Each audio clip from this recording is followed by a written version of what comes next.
What's up, people? Wanted to check in with you. Not going to be able to put something out here for a day or two, so wanted to get at least a little bit in on something specific that came from the win from Houston yesterday. Now, even in this series of 2-2, we're at a station in Texas right before Game 3, and then got a lot of messages too, and got the pulse from a lot of people down there who just seemed to think that the Astros were counted out, and they were surprised that a lot of people still thought that they had a chance.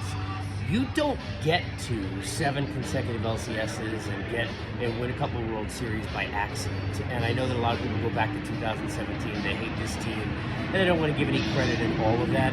But at the end of the day, this is a team who has been there and done that. When you've got the caliber of players, the likes of Altuve and Bregman, who have been part of those teams and this franchise for a long time, and Alvarez, who's playing, as I talked about in a recent pod, at the level of a David Ortiz when I covered him in 2004 and going through those years with the Boston Red Sox, you're talking about stars, and that offense was not going to be asleep forever, especially when we knew the Rangers had such an issue with some of that Swiss cheese in the middle of their bullpen. So I said before the series, Houston in 7. I'm not sure the Astros win this series. I definitely think it's going 7.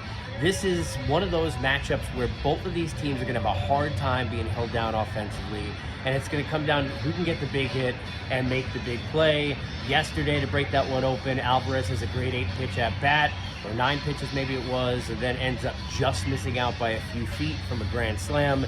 And then maybe you take a deep breath if you're Bradford in that spot, and what happens, the next batter, Abreu, hits a 3-run home run that still hasn't landed, and all of a sudden things are very different.